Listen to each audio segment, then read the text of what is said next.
नमस्कार, मी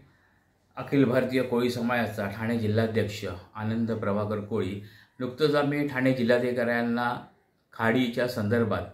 की या खाडीतला गाळ उपसून परत इकडची जी मत्स्यसंपदा आहे ती जी याच्या आधी जी जिवंत होती ती परत जैवविविधता साखळी आहे ती परत पुनर्जीवित करण्यासाठी आम्ही ठाणे जिल्हाधिकाऱ्यांना निवेदन याकरिता दिलेलं आहे की MIDC या ठाणे ते बेलापूर पट्टीपर्यंत जे काही आमचे 3-4 लाख लोक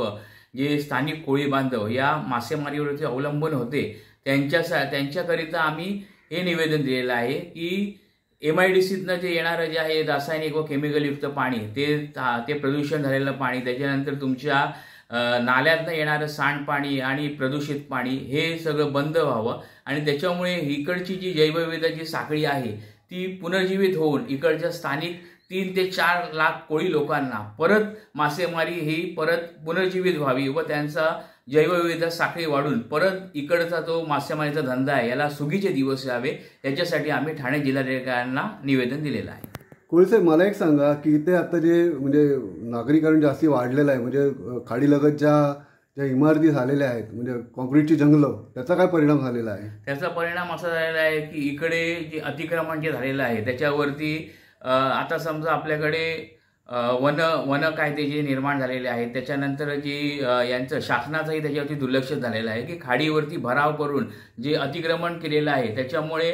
पुराचे जे पूर आहेत ना त्याच्यामुळे खाडीला जे भरती येते त्याच्यामुळे नागरी वस्तीमध्ये त्याचा पाण्याच्या पुराचा लोंढा वाढत चाललेला आहे आणि त्याच्यामुळे जी आपल्याला जसं या ठाणे शहराला आणि पुढे नवी मुंबईलाही या पुराचा धोका उत्पन्न होणार आहे। पण सर कोळी साहेब, मला एक सांगा, ह्याचा कोळी समाजावरती काय परिणाम होतोय? कोळी समाजावरती याच्या आधीही समजा हे जी खाडी होती याच्यामुळे फक्त इकडचा स्थानिक हा जो कोळी बांधव होता इथे MIDC येण्या अगोदर आणि इकडे या ठाणे आणि नवी मुंबईचं शहरीकरण होण्या अगोदर इकडचा जो स्थानिक कोळी बांधव होता याचा संपूर्णतः रोजगार हा मासेमारी या खाडीच्या मासेमारीवरती होता आणि तो याच्यामुळे बंद झालेला आहे। तर पुनर्जीवित करावा याच्यासाठी आम्ही ठाणे जिल्हाधिकाऱ्यांना निवेदन दिलेलं आहे की आपण जेणेकरून इकडे ज्या प्रकारे आता जलवाहतूक आणि पर्यटन वाहतूक चालू करत आहे त्याच प्रमाणात इकडच्या स्थानिक कोळी बांधवांचाही विचार करण्यात येऊन त्यांनाही मासेमारीकरिता तुम्ही प्रोत्साहन द्यावे व ते प्रोत्साहन मिळावे याकरिता आपण इकडचा ठाणे खाडीतला जो गाळ काढून आणि इकडचे जी बंदरं आहेत किंवा इकडचे जे ठाणे बेलापूर पट्टीतल्या कोळी बांधवांना याचा पुरेपूर लाभ घेण्यात यावा व परत जैवविविधता साखळी व मासेमारी पुनर्जीवित व्हावी हीच आमची मागणी आहे। ठाणे जिल्हाधिकाऱ्यांनी याच्यावरती आमची नम्र विनंती आहे की हा आमच्याकडे लक्ष द्यावे म्हणून।